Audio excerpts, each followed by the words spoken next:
Kwa mabela stebazi sonso mwala wano wokaba nange temwerabira mugende ku LM Khalifa agana gajeri program yafulumye dda anti mwetuberera n'akanyomero ke bayita bwembira bagwe bwobiraba ono omwono mwetukukyaliza omuyimbi gwe sindika busindisi message ogamenti njagala munkyalize ku muyimbi ono nina bye njagala nziremu fe tujja kuba nga tumunonya nga tumukuletera mwana Mlensa Lawrence behind the camera tenekte nabera wali okubera nga bitema tedde King himself King Montage nabera okubera wali nga biteka ku screen yo no binyumi Queen Sylvia the small size atene mwana mola Joe Mackenzie the big size ne babera okubera nga baga kumasinga nga baga kuwa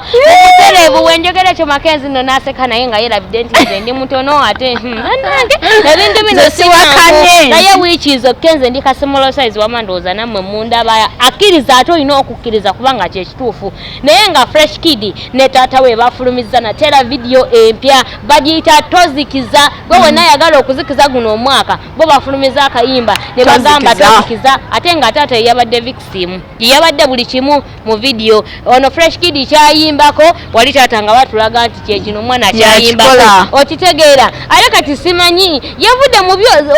mu byo okuyimba ate nadda mu byakubeera victim wa yes akirimu nero okuba nti mutabani we oshegera ekintu kino ennaku zino bakikwasaganyiza n'amaanyi okuva management empya bwe yajja essanyu weri makati wa family oshegera ndoza akasente bakakwasaganya naye bange essanyu weri ne mama fresh kid ne bamuleta asanyukire wamu twagenti si family yonna nterina okubunira mu video neddabaera family ebera mama wa fresh kid tamanyikiddwa ono bano be baserebu amanyikiddwa kwanga fresh kid abamanyikiddwa nti alina omukyala yamuzaala yebala yebamu mama fresh nange nsobola okubeerayo nga nina mama wange yanze mama Mackenzie oshegera so kati teri nomwamumanyi bamanyinze naye oli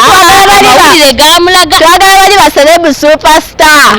mazike alibiki bamuleta ati sinaye abeereko mu video ennewe bino ebintu yabigaana kuba bamugamba nomugamba kuba tata Samu yali ayagala akole comedy naye yagaana kati n'olwekyo alabika atya kamera kubeera serebu nebatayagala kwemulisa nnyo omukazi ategera tayagala bagambe nti ate naye atazze bagirira balire ku mwana newankwadde fresh kid yagamba ye ayagala agulire mama we ennyumba amugulire emmotoka amuzimbire amaka buli kimu kwegamba naye amugulire ennyumba ye baamugulidde ennyumba ugundi manager Francis ayinza okuba nga yagimugulira naye nga gyeri eriwa kubuno obutakanya obwaliwo bwe ssente mutaba nga tata musanyufu buli kimu akikozesa ssanyu olw'okuba nti no kati ssente ziyingira naye katusabe MC Eddie kuba kati yakirimu ye manager fresh kid ompya katusabe nti ekintu kino agenda kikwasaganya omwana abeeko ne kaamugulira kyemanyi emmotoka yagina right agina sijja kugaana kozi bali baddemu okugamba nti nosobola kutambula nga talina mu moto ayinza okugitambuliramu naye nga si ye ya manager kali gwe okimanyi fresh kid naaba n'atambulira ku boda okimanyi eryo ggulire libagulire naye management yeswala nti oli serebu waabwe yes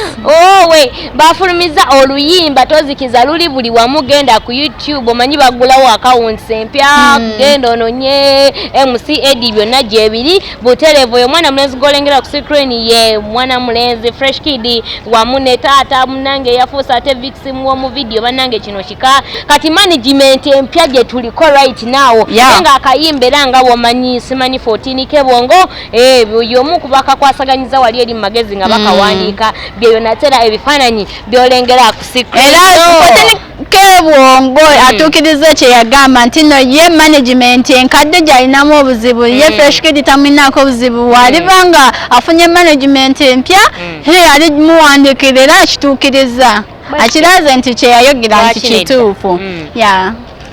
naye nga bannange mubadde balabi balungi okuba program yatandikidde mpaka wekomekeredde bannaye tubeebaliza bwebaza mwebale teeka tafaali mwebale gula OTT data mwebale tuwanika waggulu mwebale tubezaawo mwebale ku sharinga kulikinga commentinga byonna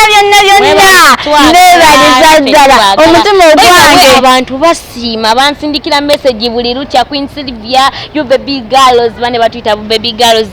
bannange chocolate mwebale kutwagala banageze kyenyiza obagamba bane mwebale kutwagala mwebale tuwanika naye nga bannange waliyo nga mutalabaako